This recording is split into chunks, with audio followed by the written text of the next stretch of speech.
YouTube with a surprise live stream talking about John Wick Chapter 4. Full spoilers ahead. I'm here with Gary. How you doing? I'm really good. This is probably one of my favourite franchises, so I'm real excited to talk about the new chapter.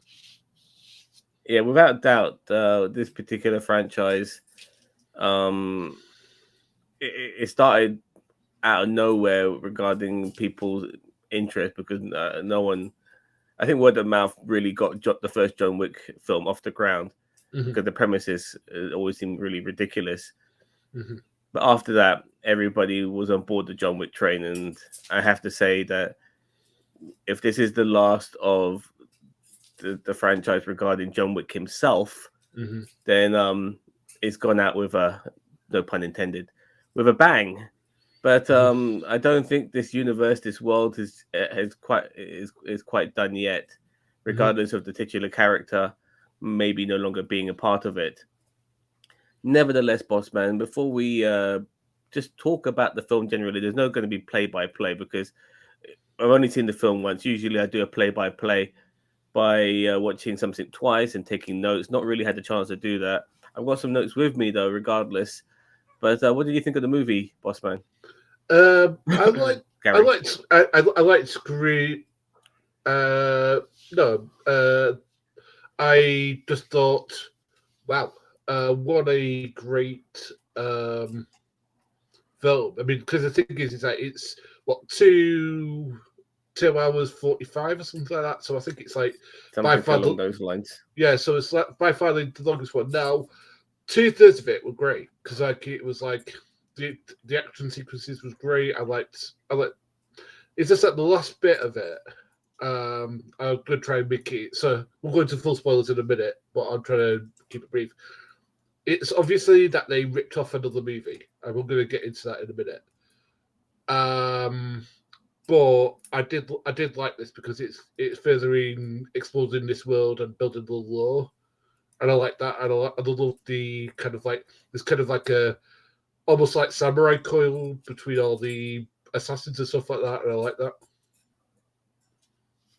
Yeah, two. There are some who abuse their like power, like we saw in John Wick 2. That particular guy who ended up getting his head shot. He got his head blown in the Continental, which put John Wick on the run in the first place, Mhm. as well as I think the guy in this movie played by Bill Skarsgård, the Marquise. He it was a similar type of person, some sort of boss who's always constantly hiding behind the people who look after him, his bodyguard, so to speak. Mhm. I personally I actually like the slow start we got with this movie because John Wick 3 Parabellum continued straight after John Wick 2, which is the best way to do it in my opinion. John Wick's on the run. He's got a bounty. He's got a price on his head. Everybody wants to kill him. No real difference in John Wick 4, but I'm glad in a way that he was taken in by Lawrence Fishburne's character, and he had the chance to heal up and get back on his feet again, and then we see him do what he does best. So I'm very happy they took that different route. A lot slower start, but once the action starts, my God, it is relentless, and they done Mhm. it right this time because, in my opinion, in John Wick 3, I think we got all the best action sequences at the beginning of the movie, Mhm. whilst in this film, I think we got better action scenes during the end, as the movie progressed, Mhm. especially the scene on the Arc de Triomphe. Mhm. That was fucking, that That was was a bit. That was amazing. great. That That was was great. that was absolutely amazing. But basically, in this movie, John Wick is now going, instead of being on the run and trying to avoid killers, which he's still doing in this movie, he's also taking it to the powers that be. Because he I mean, I realizes love that that we maybe kind of like echoed like all over Arabia where they're coming out like the sunset and he's like shooting the guys on the flaming horsebacks and then all of a sudden he just kills that the head of the table. well, It's like, poof. yeah, but he goes off to the head of the table, but he decides, "Fuck this! I made a deal with you guys, and it didn't pan out. So now he's going to take out all the people that are basically controlling his destiny at this moment in time. He takes out the head of the table, but before he does that, the head of the table tells him we're like Hydra, and I'm not necessarily talking about the MCU here. I'm talking more about the fictional animal where if you chop one head off, Greek myth. Yeah, the Greek myth. You chop one head off, two heads grow, and all of that sort of bollocks. So it doesn't matter who you kill. To a degree, somebody's going to take their place and still want you dead. So he obviously then comes to realize that he has to come up with some sort of there must be some sort of ritual in play that he can go to, which will allow him to earn his freedom. And that's really what goes on. But he still wants to go after the high table as well because he's pissed off with them. Kind of surprised how easy he was able to mend his relationship with Winston. But I think maybe he kind of knew that Winston was actually saving him, even though he saved him in the most horrific way. Yeah, well, I mean, the thing is that they've been friends for decades. I mean, the thing is that, and that's one thing I do like about this series. It doesn't feel the need to, go to. Here's a flashback showing how Winston and John Wick's relationship. It's like, no, we get their relationship what it is. I mean, to be honest with you, when Classic Brown came in with that flaming box, and he turns out to be like an egg timer, he's like, "This is how long you got." It's like, oh my god! And the thing is, he was just the arbiter. He was just like a middleman. He wasn't. He wasn't even.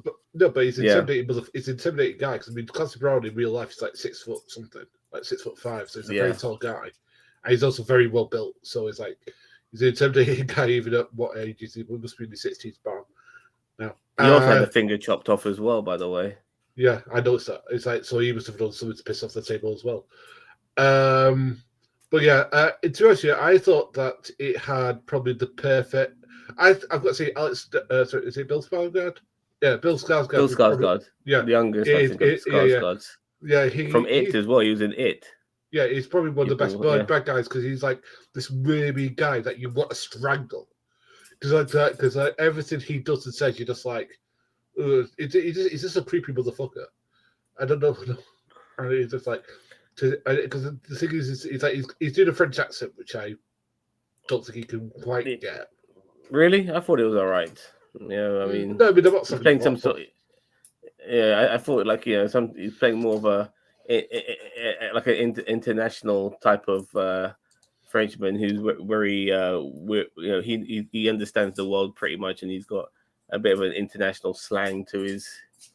Anyway. Yeah, but I thought he was a real good bad guy because every time you see him, he's an absolute idiot. Like he's doing something that you're like, ooh. Like every time you see him, it's like you're on edge, and that's one thing that I think that the villains in this particular thing haven't had is that they're not really somebody you really anxious every time they're on stage, whereas Bill Skarsgård, you are. You just don't know what he's going to do. Look, there was quite a lot of character. The film is almost 3 hours, and there are quite a lot of characters in this movie. Majority of them are on our background right now. I think the one person missing is the guy who plays the Tracer. Is that that assassin with the dog? That guy, the tracker, yeah, Mr. Nobody. The tracker. Sorry, not the Tracer. And so there are a lot of players in this game. I just want to bring up one particular person who unfortunately passed away. That is Lance Reddick. Seeing him die at the beginning of this movie, it just reminded you that he is dead in real life, and it was just a bit not necessarily a surreal moment, but I'm glad the film was dedicated to him, and I guess when it came to John Wick, to give some of that revenge aspect as well, you need to take out people who are close to him to some sort of degree. And Lance Reddick, he never seemed to have an issue with John Wick, so I think that's why they took him out in the first place. Plus, he was close to the character Winston, played by Ian McShane. But yeah, him being gone, rest in peace. He was a great actor, and he's only 60 years old, which is a real shame as well. He died very, very young. I would also like to give a massive shout out to Scott Adkins. Now, please tell me you know who Scott Adkins is. I do, yeah. Scott Adkins is a martial arts actor. Obviously, he starts off as a martial artist in his earlier life, but then went into acting. You know, he's in, physically he's in great shape, and he's got a cult status as an actor. He's been in lots of things. He's been in various movies, but in my opinion, his role as Killer, which was the fat German gangster, but he was definitely wearing a fat suit. And I thought when I saw him in that as Killer, I thought to myself, "That's Scott Adkins," you know, and he's wearing a fat. But it's not just, but his performance as Killer was brilliant. Absolutely it was. I mean, because the thing is that you get a sense of what sort of person he is. Like when they played that poker game. Usually, I'm not a big fan of poker of like card games in cinema anyway, because it tends to be not cinematic. I mean, there's been some. I'm sure there's like some like from Pond, for example, Clutter Eye, but this was probably one of the best ones because like you were very tense throughout it because like when is he going to kick off, and then like he cuts his neck with the card. That was so cool. That was so cool. Well, before all the shit kicked off, we had all our like main players around that table, and I will bring up some of the other ones in more detail a bit later, like the character of Kane, played by the incredible Donnie Yen, who's just as old as Keanu Reeves. Actually, I think maybe a year or two older. We've got the actor who plays Tracker, and they're all after each other. They're all after John Wick. John Wick is after Killer himself because he's doing this job. And it's good to see him, just to see him play that hitman role again. Because honestly, for too long he's been on the run, and it's good to see him being given a job to take somebody out. And I did appreciate that because we forgot who he was for a while. And if he does this job, then he's able to reaffirm his ticket to then obviously go after Bill Skarsgård's character. Yeah, because the lady who's the head of the Russian church was the lady from where's she from? Game of Thrones. What's her name? Natalie something, Tanya or something like that. She's a British actress. I recognize that actress. She was in Game of Thrones. Yeah, she's one who played. Oh, I think I might. She's one who. Yeah. She got stabbed by fucking the Bolton guy. Yeah. I remember her now. But but just to see. But then just to see Scott Adkins, obviously, like he's just his whole performance, he comes across as, a bit crazy. His acting is really spot on. Like, I don't think I've ever seen him give a better performance, Scott Adkins. And then he almost acted a bit cowardly, but then he starts getting into the fight. And I thought to myself, we're going to see Scott Adkins do some martial arts in a fat suit. We must see that. And he does. Not enough for my liking. It was pretty good. I mean, like the fight scene that they had was pretty good, and it was obvious that Keanu, that he was like holding his own against Keanu, and Keanu was legit kicking his ass a little bit. I mean, the thing is that what I loved about this particular film is they've gotten guys who are good actors, but also could do the action-y scenes as well. So they've got like Donnie Yen, they've got Scott Adkins, they've got Keanu, Keanu Reeves, yeah. Yeah, because Keanu does all those stunts. I don't think I think there's very few points where he has his body W. That's mostly him doing that shit. Yeah, I think when he's getting hit by a car or somebody else, but other than that, or when he's rolling downstairs, it's definitely somebody else. Yeah, I don't think Keanu's going to do that. Yeah, not. I mean, people forget that this guy who's showing so much agility, the guy is knocking 60. I think he's like 57, 58 years old. Yeah. He was 50 when the first one was. No, he was like 50 when the first one was made. I think that was nearly enough a decade ago. Yeah, exactly. He's not young. I mean, it's hard to believe that Parabellum was 4 years ago. It's quite crazy when you think about it. So he's not getting any younger. Right. So let's go to the last bit because this is where my problems start. No, not just yet. Not just yet. I I want to bring in some of the other characters. We did speak about Scott Adkins. I want to talk about Donnie Yen because Donnie Yen, once again, playing a blind badass. I don't know if Hollywood are going to typecast him in the future to playing blind characters. I know I'm not sure in Hong Kong or Chinese movies if he's ever played a blind character in those films. He has? Yes. Okay, so he's very good at playing blind people. He's really good, but my God, he was absolutely fantastic. I love some of the tricks and tools he had in his trade, like he was using motion sensors that had like that had like a belt on them. I mean, at first I didn't know what they were. I thought they were like bombs at first. When he was like putting them all along the thing, I was like, what if they do? And then you go past it. I thought I was going to hear, but no, all you hear is ding ding, and he goes, and just shoots at the guy. I'm like, oh, it's a bell. Yeah, I mean, I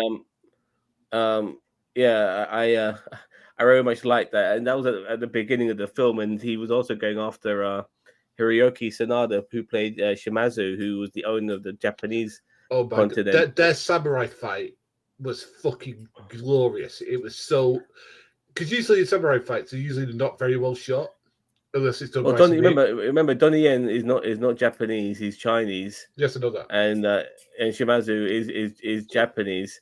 So you had like a clashing of cultures here, but he was you could see like Sanada, who's played probably samurais all the fucking time in his career as an actor. He knows how to use that. He knows. Is it katana?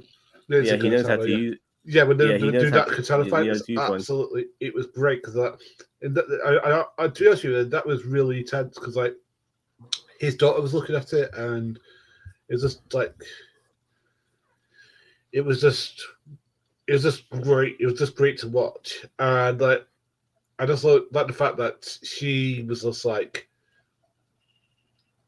she was getting into it, and he's like saying, "Don't," he said, "Live." He says, "I'll be waiting for you." And it's just the way he just said things. He was just like he was threatening without being particularly menacing, which is something that is very hard to do.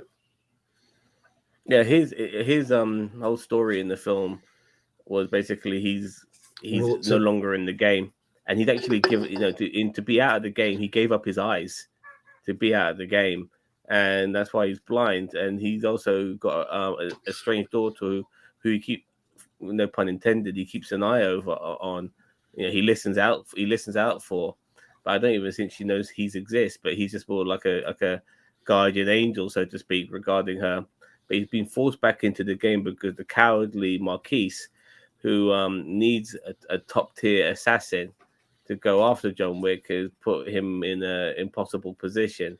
We'll kill your daughter if you don't fucking go after John Wick. So he does. He's got no real choice, and that's his overall story. But even though he's blinded, he's still a top tier assassin. And when he does face off against certain people, he's able to hold his own very well.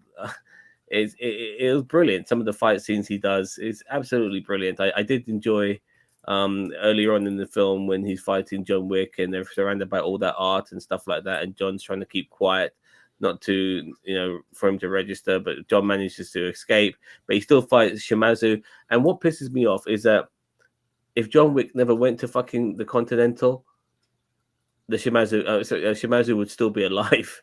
Mm-hmm. You know what I mean? He brought death on that family, and Akira is obviously still alive, which is Shimazu's daughter, and there might be a spin-off with her in the future. We'll see. I'd look forward to watch that. That she wants to get revenge. I had a bit of Kill Bill vibes when Kill Bill killed Copperheads at the beginning of the first movie, and then the bride, she kills Copperhead at the beginning of the movie, and then sees the Copperhead's daughter, and says, "I'll be waiting for you when you grow up," and all of that sort of stuff. And it's the same thing Donnie Yen said to Akira. So yeah, if that does happen, that'll be interesting. Great character. I loved how he panned out. It wasn't your stereotypical villain. If anything, he was a begrudged villain. He was kind of relatable because the thing is that he kind of didn't want to be doing what he was doing. Like he's always there going like, I don't want to be doing this. He literally says to John Wick, I don't want to be fighting you. I'm going to use my. He literally when they meet, I don't know this is skipping a bit, but when they're at the church, he's literally there going, he's going. I really don't want to be doing this. He says, but I won't be out of this game and blah blah blah. It's the only way that I get out, and it's just like, okay. This film didn't need to remind you that people had bulletproof suits. No. Because you remember that they do, because at the beginning of the film when the guns are shooting, all these henchmen, these huge henchmen, are using their suits. Bloody hell, birds. They're using their suits to as bulletproof vests. And there's one particular henchman who kind of stood out. I think the actor is his name is Brahim Akabaki, I think. Mm-hmm. I think that was the actor. Mm-hmm. And he was a huge menacing presence. And he's also a henchman too. Like there was some real standout henchmen in this. And he was really good. And he lasted right until the end of the movie as well. When he finally got taken out by both Donnie and John, by Kane and John. So that was good. We also got another character in, we mentioned very briefly, but we'll bring him more into depth now in the Tracker. Now he comes across as some sort of hobo hitman as well. Very unusual character. Has his dog alongside him. So, it wouldn't be a John Wick film without a fucking dog. So that was important. And he seems to have a few tricks up his sleeve as well. There was a real menacing moment with him and the Marquise who stabs him in the hand. Yeah. As I said, that's what I mean. Like, where I looked at the back, he says, you can pull it out and show me you're one kind of man, or you can remove your hand. I'm like, fuck it. That was that. I mean, if you did that in real life, that would literally sever the nerves on your hand. You wouldn't be able to use it anymore. Yeah. He's done. And like the fact that he's able to punch people with that hand afterwards. Bullshit. Like, no, mate. Your hand would be so fucking tender. That's one thing because the one thing I've liked about this series so far is that it is a little bit steeped in real life. I know that in real life, one person couldn't take about 50 people, but at least it tries to keep it a little bit closer to real life. But that was ridiculous. Some of the things that John Wick has gone through in this movie, in this series, whether it be the third film where he gets shot off a building and he falls down several flights, bouncing between the buildings to break his fall, But I remember a doctor who was watching John Wick gave a review of John Wick 3 saying, your fall's not, these things are not breaking your fall. Your fall breaks you. You know what I mean? So just because you're bouncing between these elements of these buildings that are catching you before you drop to the bottom doesn't mean that they're saving you. They should be still breaking you. You know what I mean? And so all of that, we see him falling out of buildings countless times, rolling downstairs. God knows how many times he got hit by a car in this film. It seemed all the fucking time. But he took a lot of knocks. But just going back to the Tracker as well, interesting character. I think he saved John a few times because he wanted to increase the bounty on John before taking it for himself. Very, very unusual character. I wouldn't mind seeing him again in the future. I'm not sure how much he added to the film regarding his overall story, but he obviously had felt a soft spot for John when John saved his dog, from that henchman, that same henchman I mentioned earlier. So, obviously we had Winston coming back as well, and we also had Lawrence Fishburne's character as a sort of like beggar king in it, and he's basically joined forces with John because they want to go after the High Table. The character of Mark Dacascos, the way he sliced him up in the third movie, he's pissed. He's pissed, and so John's now become his weapon. And I did like that. There's a lot of characters in the last in this whole saga that have been involved in the Matrix. So it's good to see Lawrence Fishburne back. Great character, legendary actor. Just so so much. But now I'm going to let you get on to what you want to say. Then I want to talk about some of the action sequences afterwards. But what pisses you off, boss man? Okay, it directly rips off the Warriors. It just does. Let's not put. You call it rip off. You call it rip off. I call it homage. There's a difference. I mean, because this film. Remember in Parabellum where they did a homage to fucking The Good, the Bad, and the Ugly with the gun, and he's like testing the gun. And he's like clicking it, hearing the sound. You tell me you've seen The Good and the Bad and the Ugly. Yes, Please I have, tell me you've seen it. Yes, I've seen remember it. the part. Remember the part where he gets there's all these old fashioned guns and he's putting them together and he's listening to the sound and he finally gets one that works and the bad guy comes in and he does a revolver shot and fan shot. This film does homages, dude. I think you're doing this film a disservice by saying a rip off. I think it's a no. That was one scene. This was an entire sequence. This was entire like last third of this film where they have like Nowhere to Run, which is from the Warriors. They have him basically a voice on the radio, which is telling people where he is, like in the Warriors. It has him trying to get to a specific place and getting stopped by horse and guys, like the Warriors. As I said, it's a huge. I mean, not that that's a bad thing. I'm saying it just annoyed me because I was like thinking, well, I like the sequence, but I like it in the Warriors. I mean, the thing is that John Wick, yeah, it takes specific things, but he doesn't need to do sequences. And the thing is, he could have done that. I mean, for example, he could have, like, let's say, for example, gone through, I don't know, like, for example, that bit in the Arc de Triomphe was great. Like, the bit where he's having to, like, fight that guy in between the cars. That was brilliant. There's no reason why he couldn't have, like, been, like monkey barring up those steps, and then that guy kicks him down a couple, and maybe, like, he's standing himself, and then comes back up again. And again, the whole thing of him falling down those stairs was a little bit silly in my opinion, but hey, I think it's a callback to the second one where he's fighting. Was it Common that he's fighting on the second one? Yes, it was. Yeah. I expected one or two of the characters from the second one, maybe like what's her name, Ruby Rose or Common, to come back. No, he left Common. He respected Common enough that he didn't kill him. He told him, "Look, I'm going to keep this knife in your chest because if you remove it, you die." And he respected him. And same with Ruby Rose's character. He respected her. And so I was hoping that one or two of them would come back, but they didn't, unfortunately. I mean, Ruby Rose's stock has fallen so much recently. She used to be somebody who was on the rise, but not anymore. What do you think that is, if you don't mind me asking? It's something to do, I think, with Batwoman.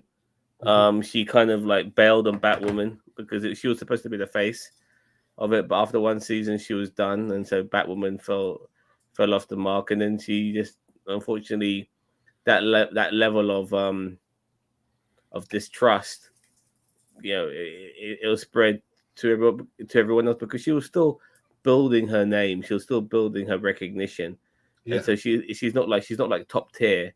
You recognize for sure, but you haven't. You're not like a Tom Hanks or whatever. You're not a name or a Tom Cruise. You're not a name. Yeah, I mean, you're not a name. You're not established. Yeah. Yeah. But yeah, but I agree with you. I just want to disagree with you saying it's a ripoff. I call it a homage because I recognize that it was definitely copying The Warriors, which is a brilliant movie, by the way. People haven't seen it. Yeah, it's a brilliant movie, but I was like, oh wow, they're doing a warrior homage here. That's really nice, and I like the way it does stuff like that. Like this film sometimes feels like a western, and it feels like it's paying homages to westerns.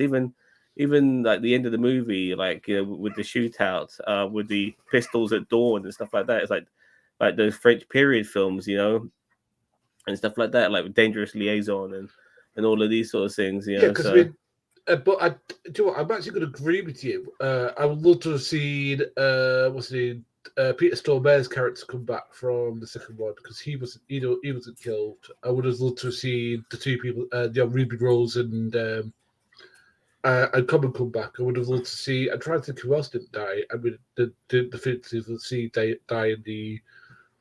Who played in the third one? Those two henchmen, they didn't die. Oh, the guys from the raid. The two guys from the raid. Yeah. They didn't die. Oh, what's his name now? What's her name now? What's their name now? The person who was the arbiter. I wish they would. Oh yeah. I forgot. Hold on. I think I see her.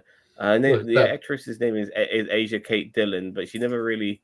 She just came along with somebody, and then she asked for a parlay at the end of the third movie because she realized, holy shit. But the funny thing is, John Wick has killed so many fucking people before the fourth one even began that you would have thought they would.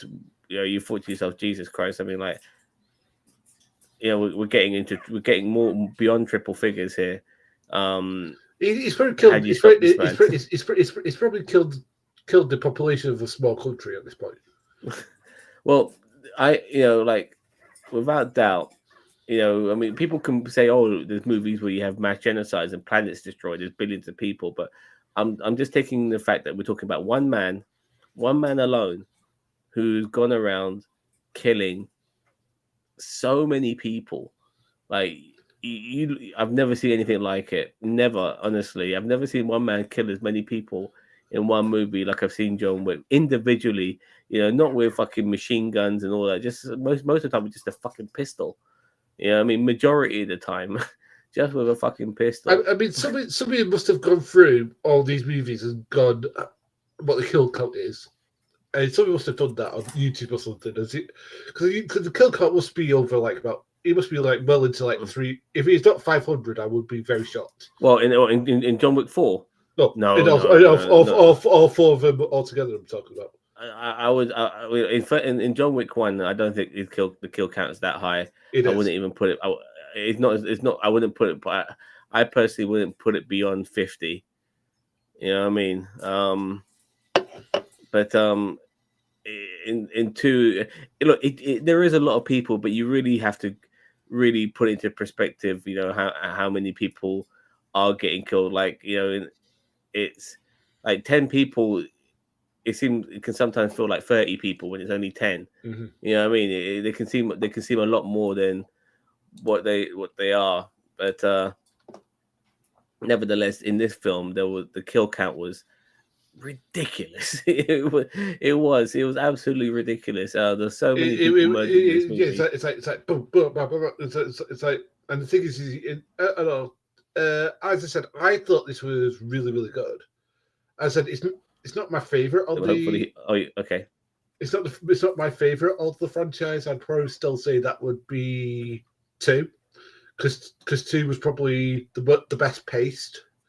They spaced out the action sequences far enough, and it felt like it was him against the world basically. Because this here, it's kind of like it gets escalating. It's like it felt like they need to keep escalating it. Like he's down. The price on his head's now 20 million now. The price of his head is this.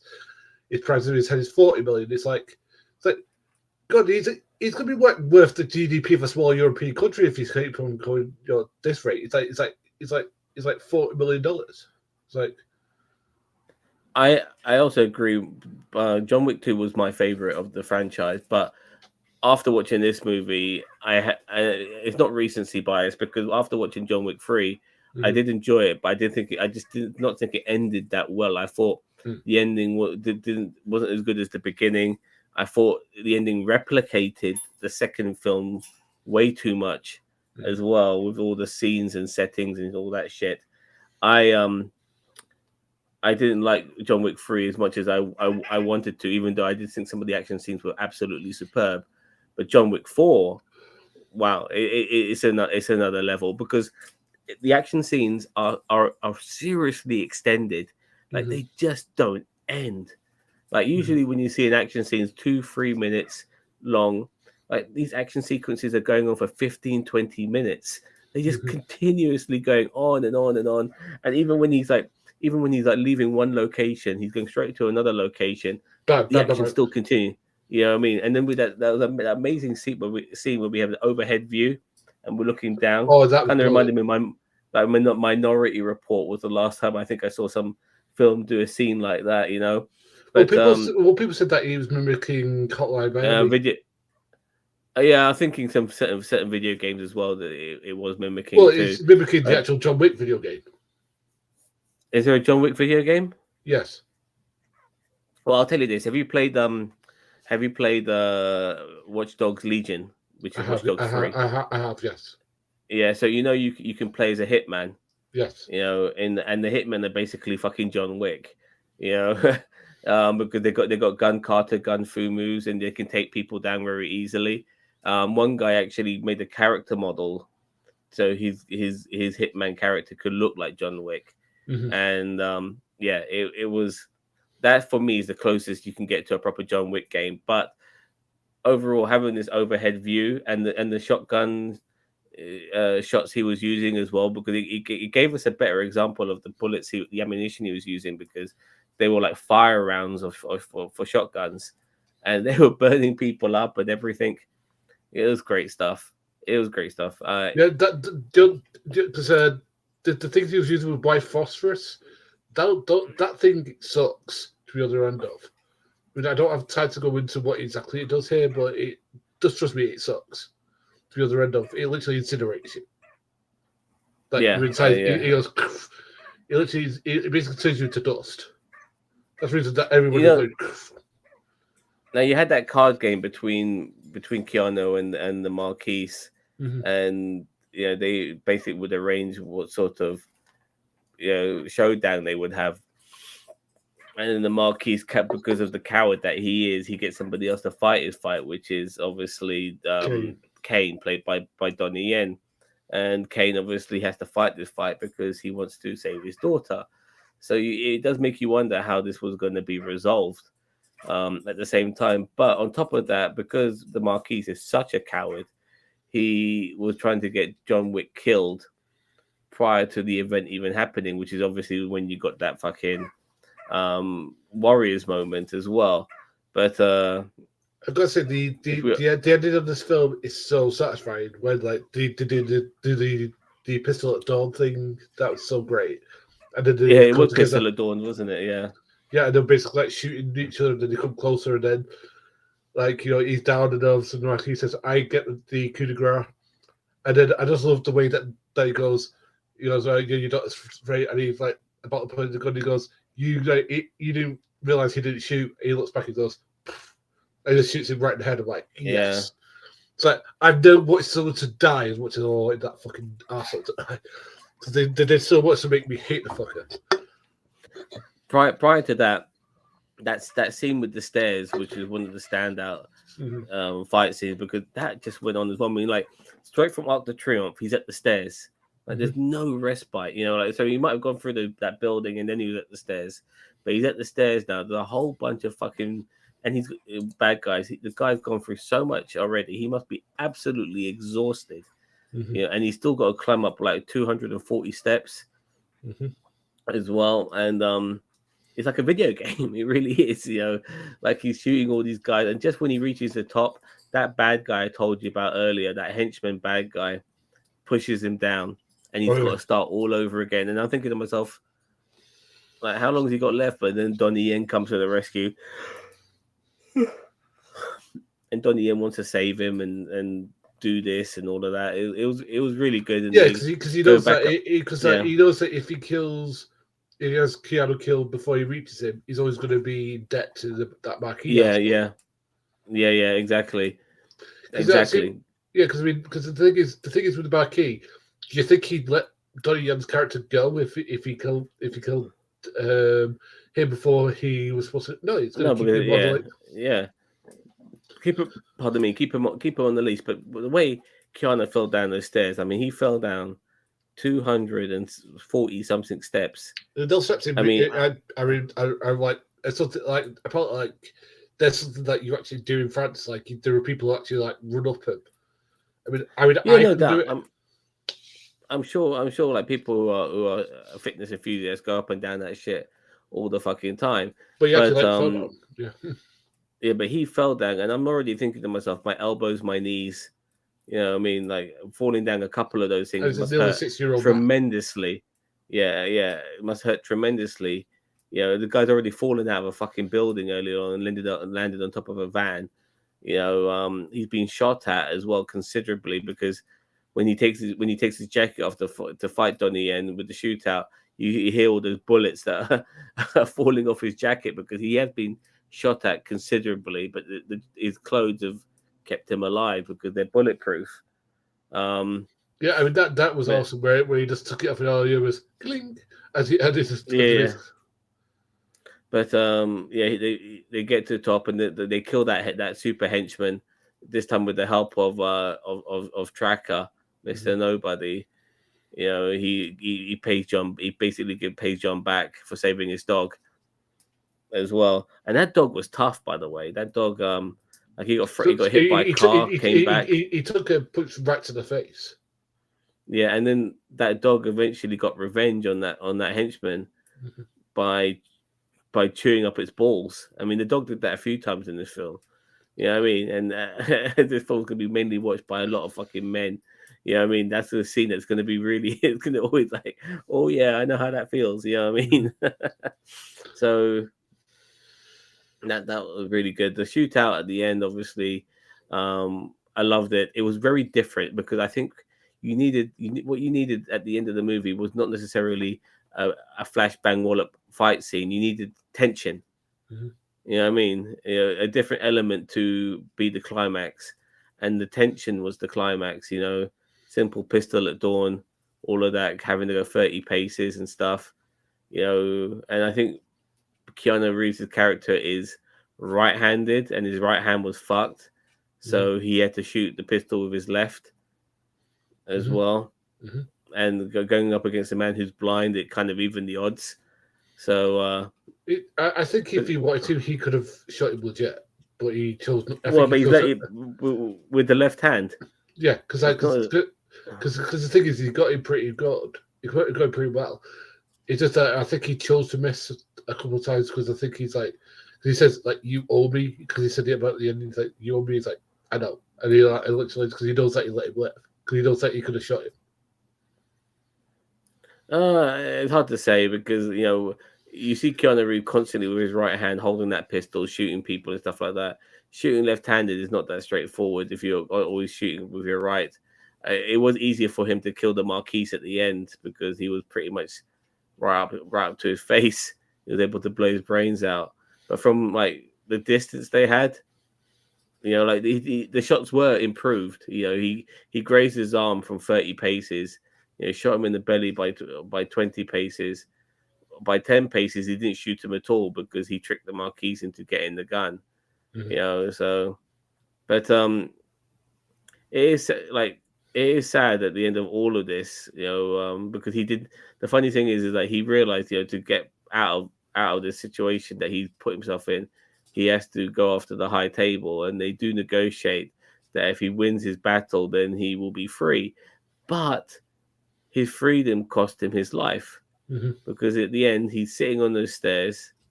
I knew that was going to happen, by the way. And he dies. I knew he was going to die. He's thinking about his dog. He's thinking about his wife. No, I knew he was going to die when they were on the boat. On the boat? Yeah, when they're on the boat, because he mentioned, they talked about what they want on the gravestone, and he's never brought that up before. He said, "I want loving husband." Yeah, as soon as he said that, he's like, "Oh, he's dying in this. He's going to die." As soon as he said that, I was like, "I'm kind of minutes until Keanu was going to die." I was like, "Yeah." Well, yeah, that's a good call. That's a good read, actually. I know. I personally never picked up on that, because considering, everyone is out to kill him all the fucking time. Like he almost, it gets lost in the mix when you do hear these little Easter eggs that you mentioned earlier. But nevertheless, I think as far as John Wick is concerned, seeing him die at the end, and I'm hoping legitimately die, not pretend die, not faking his death or any shit like that. Legitimately die. I think this is a great way to end the series. Like, I feel this saga, like there was rumors of a fifth film being made with the fourth one back to back, And I'm very glad that they didn't do that. That they put all their focus in the fourth film, because as you can see with this movie, having all that focus put in it made the film a lot better Mm-hmm. than having two films coming out back to back. So I don't want any more John Wick to a degree. After this, the universe I want more of. I want more of that universe. I want to know more about the Continental, some of the sub characters, stuff like that. The world, this underground world of assassins, all of this stuff. This universe is fantastic. I love this universe. But as far as John Wick is concerned, I think I'm done with John Wick. What say you? Well, I know there's going to be a 5. There's going to be Ballerina or something like that. I think No, yeah, but that's not John Wick, is it? Well, that's the title, John Wick Ballerina. But is it John Wick is going to be in it? I don't know. I hope. Because I'm with you. I hope not. Because the thing is that I thought this was a great way for the end of the character. The fact is that he got his freedom, but it cost him his life. And I thought, and now he. And the thing is that when the machine says, "Rest well, my son," it's like, was he really his son?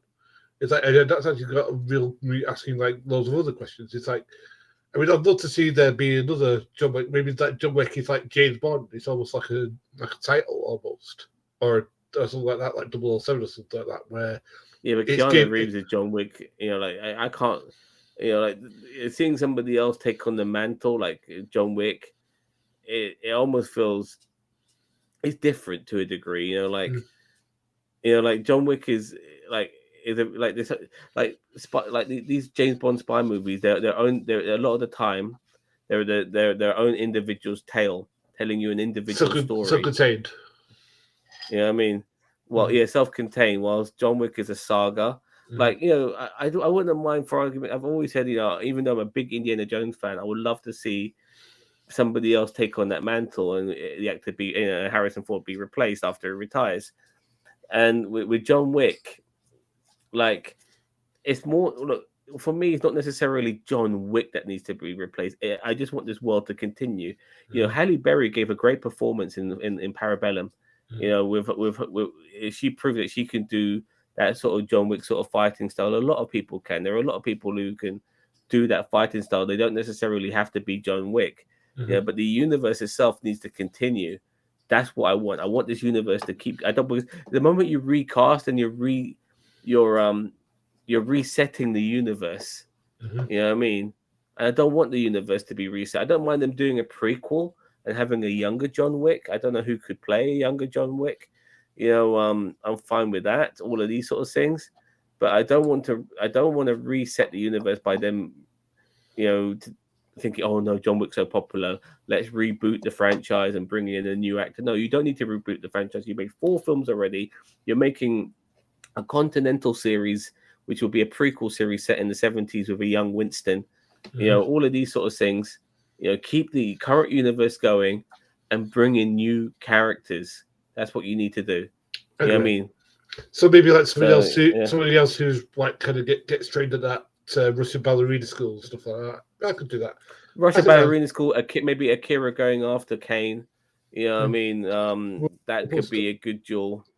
Maybe like the Arbiter, like somebody comes after the Arbiter. I don't know. I wouldn't mind. But all of these things, like there's Continentals all over the place.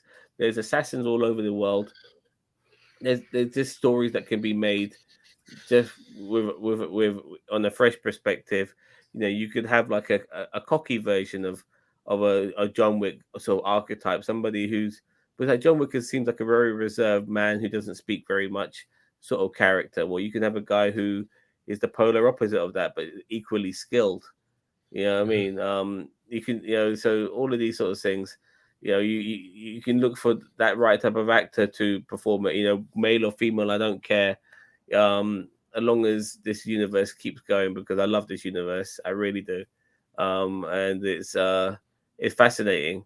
And it's so weird when you watch John Wick 1 and you watch John Wick 4, it's hard to believe that they're in the same universe, because John Wick 1 was all about, there are assassins, but majority of people are still just regular people. Mhm. By John Wick 2, 3, and 4, like you felt like everyone was a fucking assassin. Well, Whether it definitely be the number two, fucking because hope. there's like whole Yeah. assassins, there's been several assassins. Yeah. That lady who was Fucking who was a violin player, she was an assassin. yeah, everyone's a fucking assassin. Like, people in the church are fucking assassins. You know what I mean? Like every single person in every aspect of every element of your society, the guy who serves you your coffee is a fucking assassin. So yeah, I it got a bit ridiculous in my opinion. I think they need to rein that back and keep this sort of underground, which is not so overly exposed, which they did with the latter films. That needs to be cut back a bit, in my opinion. But other than that, I just want more. It almost feels, like it almost feels like Blade without the vampires. If you know what I mean. I know that sounds a bit weird, No, but I but get what you like there's mean. like It'd be, secret societies and it'd be like if, like, for example, all the vampires went around eating people despite all the backroom deals they've been doing with the humans all this time. all the vampires are assassins, basically. You know what I mean? And John Wick is Blade. Yeah. He's like the ultimate assassin. He's like he's the Daywalker assassin. Like all these other fucking assassins are trying to kill him, and he's just killing them off no problem. It really does feel like Blade, in that sense. So yeah. All right. I think we should mark this movie, and then unless you got some more to say about it. No. Yeah. I think we covered everything. There's nothing else that sits out to my head. Yeah, exactly. So, in my opinion, this series went out with a bang. Really good. Pacing was interesting. The story itself, I don't know what to make of it because it felt so secondary. But that's yeah. but that's not a disservice to the film because the film's action was glorious, absolutely glorious. But the story didn't do it too well. I'm going to give this movie. I'm going to give it a 9 out of 10. I was about to give it 8, but I think it deserves better than that because it went out so well. It's the fourth movie in the franchise that's done really well and probably the best of the lot, in my opinion. So for me, it gets a 9 out of 10. What are you saying? What are you saying, Bossman? I'd say 8. I won't go 9, but as I said, some of the action sequences went on a little bit too long for my personal taste. I think they could. This is just my personal taste. You can feel free to disagree with me. I think they could have made a much tighter movie, a much shorter movie. Get the action sequences a little bit more fast paced, but You're back. Oh, sorry, but did it go out? Sorry. Yeah. Sorry, I'm just saying that I would have made the action sequences a lot tighter. I would have made it a lot more, streamlined. I would have cut maybe half an hour out of this, but that's just my own personal taste. But it definitely deserves high marks because he went out with, as you were saying, a bang. But I still prefer 2 to this. Though, but that's the personal taste. For me, I've never seen a film with such prolonged action sequences. It was honestly like there's no film I can imagine. Like the closest, the Raid had good action scenes, but they're like, because this film is close to 3 hours, and there's so many action scenes in this film, like they just went on forever.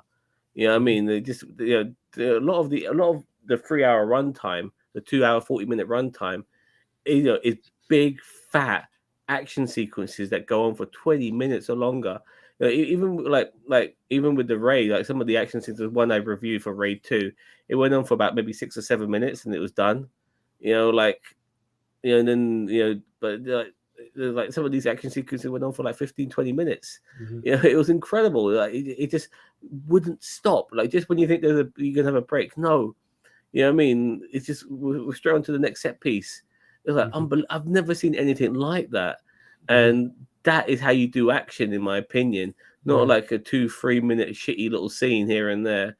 No, like this is it. This is setting the bar.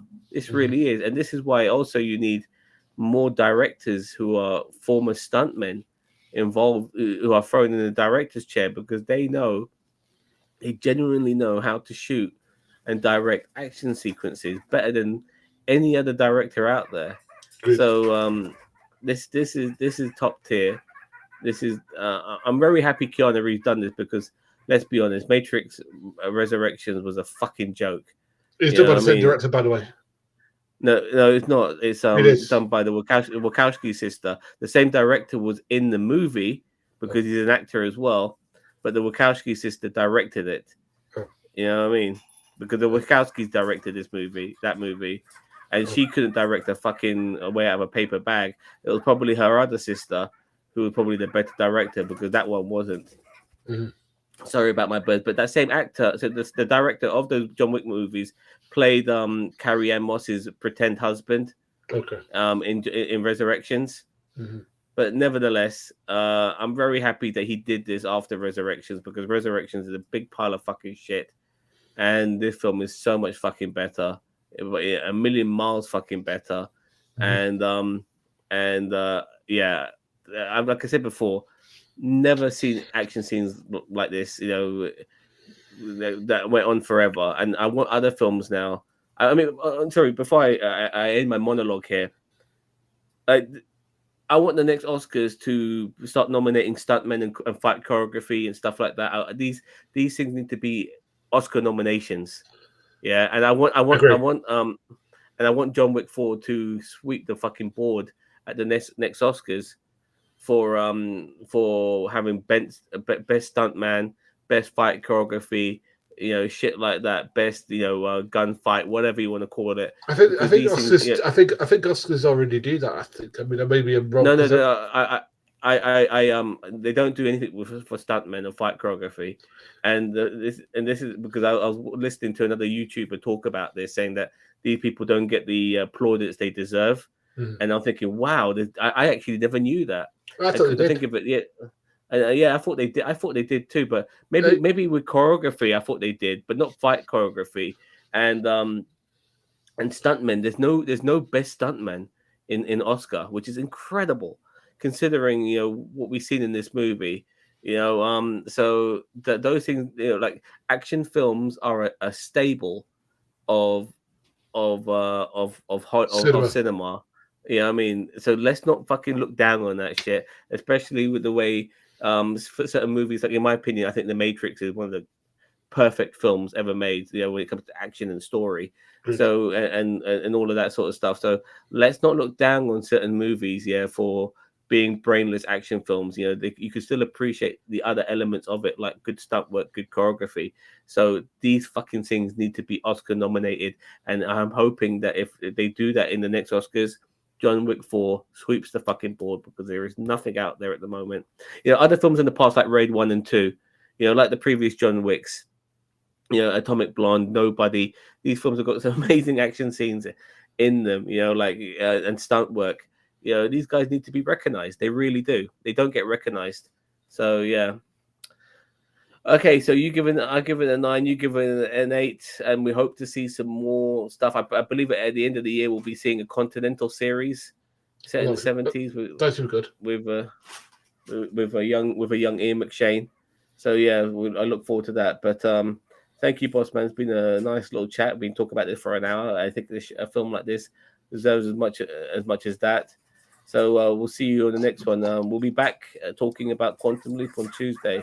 So take care of that. Hopefully my birds will no longer be around, or they will always be around, but they're making a lot of noise right now. I apologize about that. Thank you, Bossman. I'll see you guys later. Don't forget to like, share, subscribe to NerdTube, the greatest YouTube channel you ever heard of. Take care.